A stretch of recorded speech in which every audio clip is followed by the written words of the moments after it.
Hi all, welcome to Chandu Nagesh Kannada vlogs. ಎಲ್ಲರೂ ಹೇಗಿದ್ದೀರಾ? ಆರಾಮಿದ್ದೀರಾ ಅನ್ಕೊತೀನಿ. ನಾನು ಕೂಡ ಆರಾಮಾಗಿದ್ದೀನಿ. ಇದು ಸಂಡೆಯ full day vlog. So Sunday ಅಂದಾಗ ನಾವು ಸ್ವಲ್ಪ ಎದ್ದೊಳೋದು ತುಂಬಾ ಲೇಟು. ಎಲ್ಲರೂ ಕೂಡ 10 o'clock ಎದ್ದಿದ್ದೀವಿ ಇವತ್ತು. ಎವ್ರಿ ಡೇ ಸೊ ಬೇಗನೆ ಎದ್ದು ಎಲ್ರಿಗೂ ಟಯರ್ಡ್ ಆಗಿರುತ್ತಲ್ವ. ವೀಕ್ಲಿ ಒಂದು ಸಿಗೋ ಸಂಡೇನ ಸ್ವಲ್ಪ ಲೇಟಾಗಿದ್ದು ಮಾಡ್ಕೊಳ್ಳೋಣ ಅಂತೇಳಿ ಸ್ವಲ್ಪ ಲೇಟಾಗಿದ್ದು ಹೇಳ್ತೀವಿ. ನಮ್ಮ ಹಸ್ಬೆಂಡ್ ಬೇಗನೆ ಎದ್ದಿದ್ರು. ಭವಿಷ್ಯನೂ ಕೂಡ ಇವತ್ತೇನೋ ನನ್ನ ಜೊತೆನೇ ಬಂದು ಮಲ್ಕೊಂಡ್ಬಿಟ್ಟಿದ್ಲು. ಅವಳು ಕೂಡ ಒಂದು 10 o'clock ಆಗಿ ಎದ್ಲು. ವೀಕ್ ಡೇಸಲ್ಲಿ ಸ್ಕೂಲಿಗೆ ಹೋಗ್ಬೇಕಾದ್ರೆ ಬೇಗ ಎದ್ದೋಳು ಅಂತ ಹೇಳಿದ್ರೆ ಎದ್ದೋಳೋದೇ ಇಲ್ಲ. ಸೊ ಅವಳು ಹೇಳ್ಸೋದೇ ನಮಗೊಂದು ಕಷ್ಟ. ಸಂಡೇಸ್ ಅಥವಾ ಹಾಲಿಡೇಸ್ ಇತ್ತು ಅಂತ ಹೇಳಿದ್ರೆ ಎಲ್ರಿಗಿಂತ ಬೇಗನೆ ಎದ್ದು ಮುಂಚೆ ಎಲ್ಲರೂ ಎಬ್ಬಿಸ್ತಾ ಇರ್ತಾಳೆ. ಇವತ್ತೇನೋ ಅವಳು ನನ್ನ ಜೊತೆಯಲ್ಲಿ ಮಲಗಿಬಿಟ್ಟಿದ್ಲು.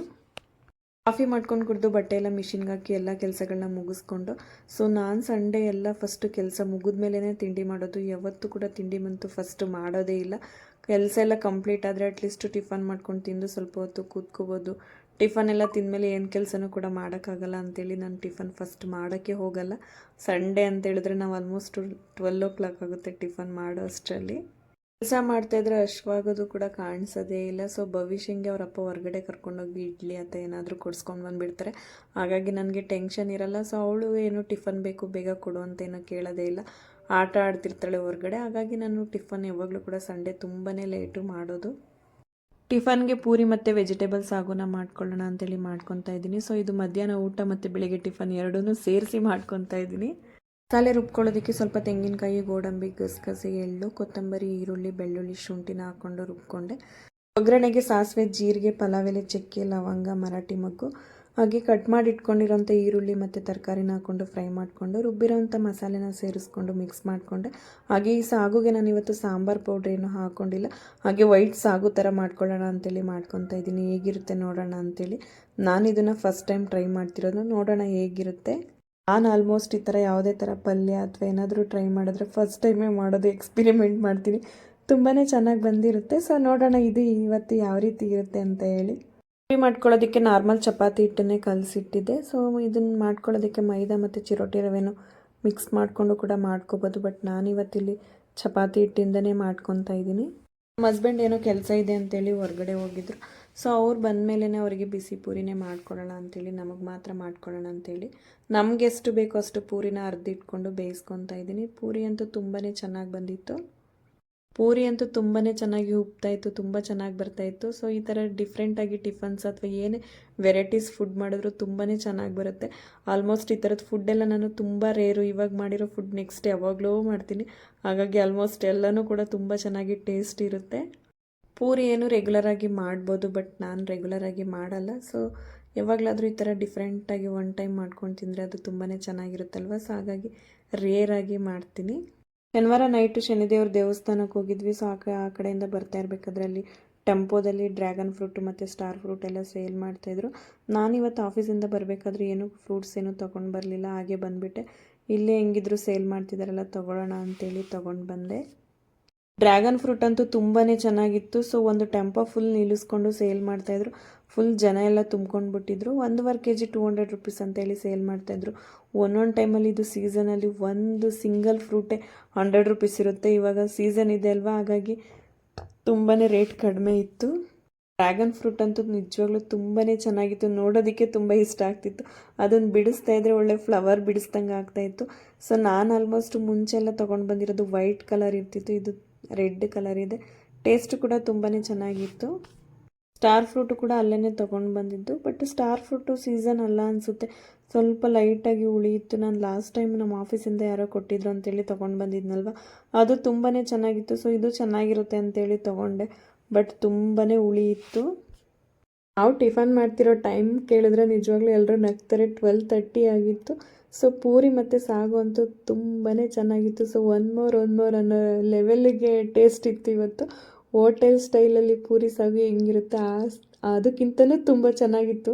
ಟಿಫನ್ ಎಲ್ಲ ಮುಗಿಸಿ ಎಲ್ಲರೂ ಫ್ರೆಶಪ್ ಆಗಿ ಸ್ವಲ್ಪ ಹೊತ್ತು ಮಲ್ಗೋಣ ಅಂತೇಳಿ ಎಲ್ಲರೂ ಮಲಗಿದ್ವಿ.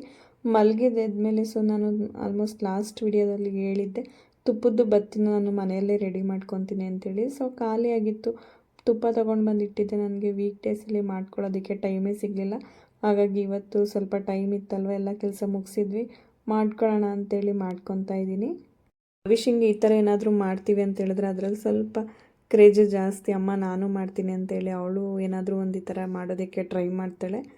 ಬರ್ಡೇ ಮತ್ತು ಹಬ್ಬದಲ್ಲಿ ಡೆಕೋರೇಷನ್ ಮಾಡೋದಕ್ಕೆಲ್ಲ ಈ ಥರದ್ದು ಬತ್ತಿಗಳನ್ನ ರೆಡಿ ಮಾಡಿ ಇಟ್ಕೊಂಡ್ರೆ ಚೆನ್ನಾಗಿರುತ್ತೆ ಅಂತೇಳಿ ಸೊ ಇದನ್ನು ಮೀಶೋದಲ್ಲಿ ಆರ್ಡರ್ ಮಾಡಿ ತರಿಸ್ಕೊಂಡಿದ್ದೆ. ಸೊ ಅದಕ್ಕೂ ಕೂಡ ಇವತ್ತು ಸ್ವಲ್ಪ ಬತ್ತಿನ ಮಾಡಿ ಇಟ್ಕೊಳ್ಳೋಣ ಹೇಗಿರುತ್ತೆ ಅಂತೇಳಿ ತುಪ್ಪನ ಬಿಸಿ ಮಾಡಿಕೊಂಡು ಎಲ್ಲದಕ್ಕೂ ಕೂಡ ಹಾಕ್ಕೊಂಡೆ. ಹಾಗೆ ನಾನು ಇವತ್ತು ಅದಕ್ಕೆ ಸ್ವಲ್ಪ ಕ್ಯಾಂಡಲ್ಲು ಮತ್ತು ಪಚ್ಚಕರ್ಪೂರನ ಹಾಕ್ಕೊಂಡು ಮಿಕ್ಸ್ ಮಾಡಿಕೊಂಡು ಎಲ್ಲದಕ್ಕೂ ಕೂಡ ಸ್ವಲ್ಪನೇ ತುಪ್ಪನ ಹಾಕಿ ಇಟ್ಟಿದ್ದೀನಿ. ಇದನ್ನೊಂದು 2 ಅವರ್ ಹಾಗೆ ಇಟ್ಟರೆ ಸ್ವಲ್ಪ ಗಟ್ಟಿಯಾಗುತ್ತೆ, ಆಮೇಲೆ ತೆಗೆದಿಟ್ಕೋಬೋದು. ಏನಾದರೂ ಈ ಥರ ಮಾಡ್ಕೋಬೇಕು ಅಂತ ಹೇಳಿದ್ರೆ ಸೊ ಸಂಡೇಸೇ ಮಾಡ್ಕೊಬೇಕು, ವೀಕ್ ಡೇಸಲ್ಲಂತೂ ಆಗೋದೇ ಇಲ್ಲ. ನಾರ್ಮಲಾಗಿ ರೆಗ್ಯುಲರಾಗಿ ಬೆಳಿಗ್ಗೆ ಆಫೀಸು ಮತ್ತು ಸಂಜೆ ಮನೆ ಅಡುಗೆ ಮಾಡು, ತಿನ್ನು, ಮಲಗು ಅದರಲ್ಲೇ ಟೈಮ್ ಹೋಗ್ಬಿಡುತ್ತೆ. ಸೊ ವೀಕ್ ಡೇಸ್ ಹೇಗೆ ಕಳೆದೋಗುತ್ತೆ ಅನ್ನೋದೇ ಗೊತ್ತಾಗಲ್ಲ. ಡ್ರೈ ಫ್ರೂಟ್ಸ್ ಪೌಡರು ಖಾಲಿ ಆಗಿಬಿಟ್ಟಿತ್ತು, ಸೊ ಮಾಡೋಕ್ಕೆ ಟೈಮ್ ಆಗಿರಲಿಲ್ಲ. ಭವಿಷ್ಯ ಅಂತೂ ಡೈಲಿ ಯಾವಾಗ ಮಾಡ್ತೀಯಮ್ಮ ಯಾವಾಗ ಮಾಡ್ತೀಯ ಅಂತ ಕೇಳ್ತಾನೆ ಇದ್ಲು. ಸೊ ಅವಳಿಗೆ ಹಾಗೆ ಹಾಲು ಕೊಡ್ತಿದ್ದೆ. ಯಾವಾಗಲೂ ಕೂಡ ಇವತ್ತು ನಾಳೆ ಅಂತ ಹೇಳ್ತಾನೆ ಇದೆಯಾ ನೀನು, ಮಾಡ್ತಾನೆ ಇಲ್ಲ ಅಂತ ಕೇಳ್ತಾ ಇದ್ದು ಡೈಲಿ. ಆಲ್ರೆಡಿ ಒಂದು ಲಾಸ್ಟ್ ವಿಡಿಯೋದಲ್ಲಿ ಡ್ರೈ ಫ್ರೂಟ್ಸ್ ಪೌಡರ್ನ ಯಾವ ರೀತಿ ಮಾಡ್ಕೊಳ್ಳೋದು ಅಂತೇಳಿ ಅಪ್ಲೋಡ್ ಮಾಡಿದ್ದೀನಿ. ಇವಾಗ ಬಟ್ ಖಾಲಿ ಆಗಿತ್ತಲ್ವ, ಸೊ ಎಗೇನ್ ಪೌಡರ್ನ ರೆಡಿ ಮಾಡಿ ಇಟ್ಕೊತಾ ಇದ್ದೀನಿ. ಇಲ್ಲಿ ಫಸ್ಟು 1 ಬೌಲ್ ಬಾದಾಮಿನ ತೊಗೊಂಡು ಸ್ವಲ್ಪ ಲೋ ಫ್ಲೇಮಲ್ಲಿ ಇಟ್ಕೊಂಡು ಫ್ರೈ ಮಾಡಿಕೊಂಡೆ. ನಾನು ಹಾಗೆ ಇಲ್ಲಿ ಕೆಳಗಡೆ ಸೆಲ್ಫ್ ಕಲ್ ಮೇಲೆ ಹಾಕ್ಕೊಂಡಿದ್ದೀನಿ. ಲೈಟಾಗಿ ಕಲ್ಲಲ್ಲಿ ಅದನ್ನು ಸ್ವಲ್ಪ ಕುಟ್ಕೊಳ್ಳೋಣ ಅಂತ ಹೇಳ್ಬಿಟ್ಟು, ಯಾಕಂದರೆ ಮೊನ್ನೆ ನಾನು ಡ್ರೈ ಫ್ರೂಟ್ಸ್ ಲಡ್ಡು ಮಾಡಬೇಕಾದ್ರೆ ಖರ್ಜೂರನ ಡೈರೆಕ್ಟಾಗಿ ಹಾಕ್ಕೊಂಡು ರುಬ್ಬಕ್ಕೆ ಹೋಗಿ ಮಿಕ್ಸಿ ಜಾರ್ನ ಹಾಳು ಮಾಡಿದ್ದೆ. ಮತ್ತು ನಮ್ಮ ಹಸ್ಬೆಂಡೇ ಅದನ್ನು ರೆಡಿ ಮಾಡಿದ್ರು.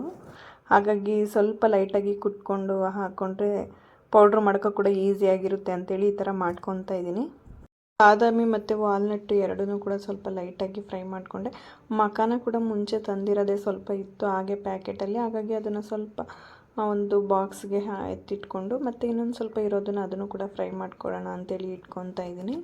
ಚಿಕನ್ ಸೀಡ್ಸು ಮತ್ತು ಸನ್ಫ್ಲವರ್ ಸೀಡ್ಸನ್ನು ಕೂಡ ಲೈಟಾಗಿ ಫ್ರೈ ಮಾಡಿಕೊಂಡೆ. ನಾನು ಲಾಸ್ಟ್ ಟೈಮ್ ಪೌಡ್ರ್ ಮಾಡ್ಕೋಬೇಕಾದ್ರೆ ಸನ್ಫ್ಲವರ್ ಸೀಡ್ಸನ್ನು ಹಾಕ್ಕೊಂಡಿರಲಿಲ್ಲ. ಈ ಟೈಮ್ ನೋಡೋಣ ಹೇಗಿರುತ್ತೆ ಟೇಸ್ಟ್ ಅಂತ ಹೇಳ್ಬಿಟ್ಟು ಹಾಕ್ಕೊಂಡು ಅದನ್ನು ಕೂಡ ಫ್ರೈ ಮಾಡಿಕೊಂಡೆ. ಲಾಸ್ಟ್ಗೆ ಮಖಾನೂ ಕೂಡ ಹಾಕ್ಕೊಂಡು ಫ್ರೈ ಮಾಡ್ಕೊತಾ ಇದ್ದೀನಿ.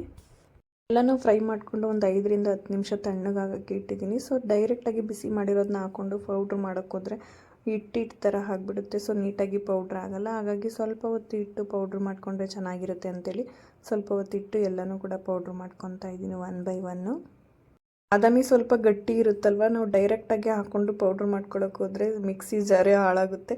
ಲಾಸ್ಟ್ ಟೈಮ್ ನಾನು ಹಾಗೆ ಆ ಥರ ಮಾಡೋಕ್ಕೋಗಿ ಹಾಳಾಯಿತು. ಹಾಗಾಗಿ ಈ ಥರ ಒಂದು ಟೆಕ್ನಿಕ್ನ ಯೂಸ್ ಮಾಡಿಕೊಂಡು ಸ್ವಲ್ಪ ಕುಟ್ಕೊಂಡು ಹಾಕ್ಕೊಂಡು ಪೌಡ್ರ್ ಮಾಡಿಕೊಂಡೆ. ಸೊ ನೀವು ಯಾರಾದರೂ ನೆಕ್ಸ್ಟ್ ಆ ಥರ ಡೈರೆಕ್ಟಾಗಿ ಹಾಕ್ಕೊಂಡು ಮಾಡೋಕ್ಕೆ ಹೋಗೋದಕ್ಕಿಂತ ಈ ಥರ ಸ್ವಲ್ಪ ಲೈಟಾಗಿ ಕುಟ್ಕೊಂಡು ಮಾಡಿಕೊಂಡ್ರೆ ಚೆನ್ನಾಗಿರುತ್ತೆ ಅಂತೇಳಿ ನಾನು ಮಿಕ್ಸಿ ಜಾರು ಹಾಳಾಗಲ್ಲ. ಸೊ ಬೇಗನೆ ಪೌಡ್ರ್ ಮಾಡ್ಕೋಬೋದು ಅಂತೇಳಿ ಮಾಡಿಕೊಂಡೆ. ಹಾಗೆ ಎಲ್ಲನೂ ಕೂಡ ಸೇರಿಸಿ ಪೌಡ್ರ್ ಮಾಡಿಕೊಂಡೆ. ಲಾಸ್ಟಿಗೆ ಮಖಾನ ಕೂಡ ಸ್ವಲ್ಪ ಕ್ರಿಸ್ಪಿ ಆಗೋ ತನಕ ಅದನ್ನು ಫ್ರೈ ಮಾಡಿ ಇಟ್ಕೊಂಡಿದ್ದೆ. ಅದನ್ನು ಪೌಡ್ರ್ ಮಾಡಿಕೊಂಡು ಒಂದು ಡ್ರಿಂಕ್ಗೆ ಒಂದು 4 ರಿಂದ 5 ಏಲಕ್ಕಿ ಕಾಯನ್ನು ಕೂಡ ಹಾಕ್ಕೊಂಡು ಮಿಕ್ಸ್ ಮಾಡಿಕೊಂಡೆ. ಹಾಗೆ ನಾನು ಇದಕ್ಕೆ ಶುಗರ್ ಅಥವಾ ಏನು ಯೂಸ್ ಮಾಡ್ತಾಯಿಲ್ಲ. ಸೊ ಕಲ್ಸಕ್ರೆ ಇತ್ತು, ಅದನ್ನು ಸ್ವಲ್ಪ ಲೈಟಾಗಿ ಕುಟ್ಕೊಂಡು ಅದನ್ನು ಕೂಡ ಪೌಡ್ರ್ ಮಾಡ್ಕೊತಾ ಇದ್ದೀನಿ. ಸೊ ನೀವು ಶುಗರ್ ಯೂಸ್ ಮಾಡೋವಂಥ ಅವಶ್ಯಕತೆ ಏನಿರಲ್ಲ, ಹಾಗೆ ಯೂಸ್ ಮಾಡ್ಬೋದು. ಬಟ್ ಸ್ವಲ್ಪ ಕಲ್ಸಕ್ರೆ ಹಾಕ್ಕೊಂಡ್ರೆ ಚೆನ್ನಾಗಿರುತ್ತಲ್ವ. ಹಾಗೇನೂ ನನ್ನ ಮಗಳು ಯಾವಾಗಲೂ ಕೂಡ ತೊಗೊಂಡು ತಿಂತಿರ್ತಾಳೆ. ಸೊ ಹಾಗಾಗಿ ನಾನು ಯಾವಾಗಲೂ ಕೂಡ ಕಲ್ಸಕ್ರೆನ ಹಾಕ್ಕೊಂಡು ಮಿಕ್ಸ್ ಮಾಡ್ಕೊತೀನಿ. ಈ ಥರ ಡ್ರೈ ಫ್ರೂಟ್ಸ್ ಪೌಡರ್ನ ಮಾಡಿಟ್ಕೊಳ್ಳೋದ್ರಿಂದ ಸೊ ನಾವು ತುಂಬಾ ಒಳ್ಳೆಯದು. ಮಕ್ಳಿಗೋಸ್ಕರ ಅಂತಲೇ ಮಾಡಿಟ್ಕೋಬೇಕು ಅನ್ನೋದೇನಿಲ್ಲ, ಎಲ್ಲರೂ ಕೂಡ ಯೂಸ್ ಮಾಡ್ಬೋದು. ದೊಡ್ಡವರು ಮಕ್ಕಳು ಎಲ್ರಿಗೂ ಯೂಸ್ ಆಗುತ್ತೆ. ತುಂಬ ಜನಕ್ಕೆ ಲೇಡೀಸ್ಗೆ ಬ್ಯಾಕ್ ಪೇನು ಅಂತಿರ್ತಾರೆ, ಮತ್ತು ಏಜ್ ಆಗಿರೋರು ಕೂಡ ಸೊ ಮಂಡಿ ನೋವು ಅಂತೆಲ್ಲ ಹೇಳ್ತಿರ್ತಾರಲ್ವ, ಆ ಥರದವರು ಈ ಥರದ ಪೌಡ್ರನ್ನ ಮಾಡಿಟ್ಕೊಂಡು ಡೈಲಿ ಒಂದೊಂದು ಲೋಟ ಬೆಳಿಗ್ಗೆ ಹಾಲಿಗೆ ಹಾಕ್ಕೊಂಡು ಕುಡಿಯೋದ್ರಿಂದ ಸೊ ಅವರಿಗೆ ಆ ಥರದ ಪೇನ್ ಎಲ್ಲ ತುಂಬಾ ಕಡಿಮೆ ಆಗುತ್ತೆ. ನಾನು ಈ ಥರ ಪೌಡರ್ನ ರೆಡಿ ಮಾಡಿ ನಮ್ಮ ಅಜ್ಜಿಗೂ ಕೂಡ ಊರಿಗೆ ಕೊಟ್ಟು ಕಳಿಸಿದ್ದೆ. ಸೊ ಅವರು ತುಂಬಾ ಚೆನ್ನಾಗಿದೆ, ಸೊ ಕಾಲು ನೋವೆಲ್ಲ ತುಂಬ ಕಡಿಮೆ ಆಗಿದೆ ಅಂತ ಹೇಳ್ತಿದ್ರು. ಹಾಗಾಗಿ ನಾನು ಈ ಥರ ಹೇಳ್ತಾ ಇದ್ದೀನಿ. ಸೊ ಟ್ರೈ ಮಾಡಿ ನೋಡಿ. ಹಾಗೆ ಭವಿಷ್ಯಂಗೆ 1 ಲೋಟ ಹಾಲಿಟ್ಟು ಅವಳಿಗೂ ಸ್ವಲ್ಪ ಡ್ರೈ ಫ್ರೂಟ್ಸ್ ಪೌಡರ್ನ ಹಾಕಿ ಕೊಟ್ಟೆ. ನಾವು ಆಲ್ರೆಡಿ ಸಂಜೆ 7 o'clock ಆಗೋಗಿತ್ತು. ಸೊ ಹಾಗಾಗಿ ಟೀ ಮಾಡ್ಕೊಳ್ಳೋಣ ಅಂಥೇಳಿ ನಾವು ಟೀ ಮಾಡ್ತಾಯಿದ್ದೀನಿ. ಹಾಗೆ ಈ ಥರ ಒಂದು ಶುಂಠಿ ಪೌಡರ್ನ ರೆಡಿ ಮಾಡಿ ಇಟ್ಕೊಂಡಿದ್ದೀವಿ. ರೆಗ್ಯುಲರಾಗಿ ಟೀಗೆ ಶುಂಠಿನ ಯೂಸ್ ಮಾಡ್ತೀವಿ. ನಮ್ಮ ಮನೆಯವರೇ ಇದನ್ನು ರೆಡಿ ಮಾಡಿ ಇಟ್ಟಿದ್ರು ನಾವು ಬರೋ ಅಷ್ಟರೊಳಗಡೆ. ಒಂದು ಟೈಮು ಊರಿಂದ ಬರಬೇಕಾದ್ರೆ ಶುಂಠಿ ತೊಗೊಂಡು ಬಂದಿದ್ವಿ. ಸೊ ಅದೆಲ್ಲ ಒಣಗೋಗ್ಬಿಟ್ಟು ಹಾಗೆ ಇಟ್ಬಿಟ್ಟಿದ್ದೆ. ಅದನ್ನ ಏನಕ್ಕೆ ವೇಸ್ಟ್ ಮಾಡ್ತೀಯ ಅಂತೇಳಿ ಒಂದು ಟೈಮ್ ಎಲ್ಲ ನೀಟಾಗಿ ಕಟ್ ಮಾಡಿ ಒಣಗಿಸಿ ಈ ಥರ ಪೌಡ್ರ್ ಮಾಡಿ ಇಟ್ಟಿದ್ದಾರೆ. ಅವರೇ ಮಾಡಿರೋದು ಇದನ್ನು. ಟೀಗೆ ಶುಂಠಿ ಅಥವಾ ಏಲಕ್ಕಿ ಹಾಕ್ಕೊಂಡು ಕುಡಿಯೋದಕ್ಕೆ ತುಂಬಾ ಚೆನ್ನಾಗಿರುತ್ತೆ. ಸೊ ಮಸಾಲೆ ಟೀ ಪೌಡರೇ ಸಿಗುತ್ತೆ, ಬಟ್ ನಾವು ಈ ಥರ ನಾರ್ಮಲ್ ಟೀ ಪೌಡರ್ನೇ ತಂದು ಇಟ್ಕೊಂಡಿದ್ದೀವಿ. ಅದಕ್ಕೆ ಸ್ವಲ್ಪ ಶುಂಠಿ ಪೌಡರ್ನ ಹಾಕ್ಕೊಂಡು ಮಾಡ್ಕೊತೀವಿ. ಡ್ರೈ ಫ್ರೂಟ್ಸ್ ಲಡ್ಡು ಮಾಡಿದೆ ಅಲ್ವಾ, ಸೊ ಅದು ಎಲ್ಲ ಮಿಕ್ಸ್ ಮಾಡ್ಕೊಂಡಿದ್ನಲ್ವ ಡ್ರೈ ಫ್ರೂಟ್ಸ್, ಅದನ್ನು ಹಾಗೆ ಇಟ್ಟಿದ್ದೆ. ಇವಾಗ ಡೇಟ್ಸ್ ಒಳಗಡೆ ಫಿಲ್ ಮಾಡಿಬಿಟ್ಟು ಅದನ್ನು ಚಾಕ್ಲೇಟ್ ಥರ ಮಾಡೋಣ ಅಂತೇಳಿ ಟ್ರೈ ಮಾಡ್ತಾ ಇದ್ದೀನಿ. ಮನೆಯಲ್ಲೇ ಡ್ರೈ ಫ್ರೂಟ್ಸಿಂದ ಏನೆಲ್ಲ ಮಾಡ್ಬೋದು ಅಲ್ವಾ. ಸೊ ನನಗಂತೂ ನಗು ಬರ್ತಾಯಿತ್ತು, ಏನೇನೋ ಟ್ರೈ ಮಾಡ್ತಾಯಿದ್ದೀನಿ. ಸೊ ಏನಾಗುತ್ತೋ ಏನೋ ನೋಡೋಣ ಅಂತೇಳಿ ಇದನ್ನು ಫಸ್ಟ್ ಟೈಮ್ ಟ್ರೈ ಮಾಡ್ತಿರೋದು. ಸೊ ನೋಡೋಣ ಹೇಗೆ ಬರುತ್ತೆ. ನನ್ನ ಮಗಳು ಏನಾದರೂ ಈ ಥರ ಮಾಡ್ತಿದ್ರೆ ಅಮ್ಮ ಆ ಥರ ಮಾಡು ಈ ಥರ ಮಾಡು ಅಂತ ಅವಳೇ ಹೇಳ್ತಿರ್ತಾಳೆ. ಇದನ್ನು ಮಾಡೋದಕ್ಕೆ ಏನು ತುಂಬ ಟೈಮ್ ಏನು ಬೇಕಾಗಿಲ್ಲ. ಸೊ ನಾನು ಆಲ್ರೆಡಿ ಮಿಕ್ಸ್ ಮಾಡ್ಕೊಂಡಿರೋಂಥ ಡ್ರೈ ಫ್ರೂಟ್ಸ್ ಇತ್ತಲ್ವ ಅದನ್ನೇ ಫಿಲ್ ಮಾಡಿ ಮಾಡೋದು ಅಂತ ಹೇಳ್ಬಿಟ್ಟು ಮಾಡ್ಕೊತಾ ಇದ್ದೀನಿ. ಹಾಗೆ ಟೀ ರೆಡಿ ಆಯಿತು, ಟೀ ಕುಡಿಯೋಣ ಅಂತೇಳಿ ಬಂದು ಕೂತ್ಕೊಂಡ್ವಿ. ಸೊ ಹಾಗೆ ಮಹಾನಟಿ ಶೋ ಬರ್ತಾಯಿತ್ತು, ಸ್ವಲ್ಪ ಹೊತ್ತು ಕೂತ್ಕೊಂಡು ನೋಡ್ತಾ ಇದ್ವಿ ಎಲ್ಲರೂ ಕೂಡ. ತುಂಬಾ ಚೆನ್ನಾಗಿತ್ತು. ಸೊ ಹಾಗಾಗಿ ಎಲ್ಲರೂ ಕೂತ್ಕೊಂಡು ನೋಡ್ತಾ ಇದ್ವಿ. ಮಗಳು ವಿಡಿಯೋ ಮಾಡಿದ್ದು, ಸೊ ಅವಳು ನೀಟಾಗಿ ಕವರ್ ಮಾಡ್ಕೊಂಡಿಲ್ಲ. ವಿಡಿಯೋ ಮಾಡಬೇಕಾದ್ರೆ ತುಂಬ ಬ್ಲರ್ ಮಾಡಿಬಿಟ್ಟಿದ್ದಾಳೆ, ಸೊ ಕವರೇ ಮಾಡಿಲ್ಲ ನೀಟಾಗಿ. ಹಾಗೆ ಟಿ ವಿ ನೋಡ್ತಾ ಕೂತಿದ್ವಲ್ವ, ಸೊ ಬಂದು ಮತ್ತೆ ಅದನ್ನು ರೆಡಿ ಮಾಡೋಣ ಅಂತೇಳಿ ಮಾಡಿಕೊಂಡೆ. ಅದಕ್ಕೆ ಫುಲ್ ಎಲ್ಲ ಖರ್ಜೂರಗಳಿಗೂ ಫಿಲ್ ಮಾಡಿ ಇಟ್ಕೊಂಡು, ಹಾಗೆ ಸ್ವಲ್ಪ ಅದು ಲಾಸ್ಟ್ ಟೈಮು ಕೇಕ್ ಮಾಡೋಕ್ಕೆ ಅಂತೇಳಿ ಚಾಕ್ಲೇಟ್ ನಟ್ಸ್ ಎಲ್ಲ ತೊಗೊಂಡು ಬಂದಿದ್ದೆ. ಅದನ್ನು ಬಿಸಿನೀರೊಳಗಡೆ ಇಟ್ಬಿಟ್ಟು ಈ ಥರ ಮೆಲ್ಟ್ ಮಾಡಿಕೊಂಡು, ಸೊ ಎಲ್ಲ ಡ್ರೈ ಫ್ರೂಟ್ಸ್ ಮೇಲೆ ಹಾಕಿ ಇಡ್ತಾಯಿದ್ದೀನಿ. ಈ ಥರ ಎಲ್ಲ ಹಾಕಿ ಇಟ್ಕೊಂಡು ಒಂದು ಹಾಫ್ ಆನ್ ಅವರು ಫ್ರಿಜ್ ಒಳಗಡೆ ಇಟ್ಟರೆ ಸ್ವಲ್ಪ ಗಟ್ಟಿಯಾಗುತ್ತೆ. ಸೊ ಆಮೇಲೆ ಹೇಗಿರುತ್ತೆ ನೋಡೋಣ ಅಂತ ಹೇಳ್ಬಿಟ್ಟು ಇಟ್ಟಿದ್ದೆ. ತುಂಬಾ ಚೆನ್ನಾಗಿತ್ತು. ಸೊ ಎಲ್ಲರೂ ಕೂಡ ತುಂಬ ಇಷ್ಟಪಟ್ಟು ತಿಂದರು. ಇಷ್ಟೆಲ್ಲ ಕೆಲಸ ಮುಗಿಸ್ಕೊಂಡು ಸ್ವಲ್ಪ ಹೊತ್ತು ಟಿ ವಿ ನೋಡಿಕೊಂಡು 9 ಗಂಟೆ ಹಂಗೆ ಒಳಗಡೆ ಬಂದೆ, ಏನಾದರೂ ಅಡುಗೆ ಮಾಡೋಣ ಅಂತೇಳ್ಬಿಟ್ಟು. ಬಂದು ಒಳಗಡೆ ನೋಡಿದ್ರೆ ಟೊಮೊಟೊನೇ ಇರಲಿಲ್ಲ. ಸೊ ಏನು ಮಾಡೋದಪ್ಪ ಇವಾಗ ಸಾಂಬಾರು ಅಂತ ಹೇಳಿ ಸುಮ್ಮನೆ ಆಗಿಬಿಟ್ಟೆ. ಅವಾಗ ಹೋಗಿ ತೊಗೊಂಡು ಬನ್ನಿ ಅಂತ ಹೇಳಿದ್ರೆ ಫಸ್ಟೇ ನೋಡ್ಕೊಳ್ಳೋದಲ್ವ, ಇವಾಗ ಯಾರು ಹೋಗ್ತಾರೆ ಹೋಗು ಅಂತೇಳಿ ಹೋಗಲೇ ಇಲ್ಲ ಅವರು. ಟೊಮೊಟೊ ಎಷ್ಟು ಇಂಪಾರ್ಟೆಂಟ್ ಅಲ್ವಾ. ಟೊಮೊಟೊ ಇದ್ದರೆ ಏನಾದರೂ ಒಂದು ಸಾಂಬಾರು ಮಾಡ್ಕೊಂಡು ಬಿಡ್ಬೋದು. ಇವತ್ತು ಟೊಮೊಟೊ ಇಲ್ಲ, ಸೊ ಹಾಗಾಗಿ ರೈಸ್ ಮಾಡಿಕೊಂಡು ಹುಣಸೆ ರಸ ಮಾಡ್ಕೊಳ್ಳೋಣ ಅಂತೇಳಿ ಮಾಡ್ಕೊತಾ ಇದ್ದೀನಿ. ಹಾಗೆ ನಾಳೆ ಪಡ್ಡು ಮಾಡ್ಕೊಳ್ಳೋಣ ಅಂತೇಳ್ಬಿಟ್ಟು ಅಲಸಂದೆ ಕಾಳನ್ನ ನೆನೆಸಿಟ್ಟಿದ್ದೆ. ಅದನ್ನು ಸ್ವಲ್ಪ ವಡೆ ಮಾಡ್ಕೊಳ್ಳೋಣ ಅಂತೇಳ್ಬಿಟ್ಟು ಅದನ್ನೇ ರುಬ್ಕೊಂಡು ಮಾಡ್ಕೊತಾ ಇದ್ದೀನಿ. ಲಾಸ್ಟ್ ವೀಕು ನಮ್ಮೂರಲ್ಲಿ ಖಾರ ಹಬ್ಬ ಅಂತೇಳಿ ಮಾಡಿದ್ರು. ಸೊ ಆ ಟೈಮಲ್ಲಿ ಅವರೆಲ್ಲರೂ ವಡೆ ಮಾಡಿದ್ರಂತೆ. ನಮಗೂ ಕರೆದಿದ್ರು, ಬಟ್ ನಾವೆಲ್ಲಿ ಇಲ್ಲಿಂದ ಅಲ್ಲಿ ಹೋಗೋಕ್ಕಾಗುತ್ತೆ. ಸೊ ಬರಲ್ಲ ಅಂತೇಳಿದ್ವಿ. ಹಾಗಾಗಿ ಅವರು ವಡೆನಾದರೂ ಮಾಡ್ಕೊಂಡು ತಿನ್ನಿ, ನಾವಿಲ್ಲಿ ಮಾಡ್ಕೊತಾ ಇದ್ದೀವಿ, ನೀವುಗಳು ಯಾರೂ ಬರಲಿಲ್ಲ ಅಂತ ಹೇಳ್ತಾಯಿದ್ರು.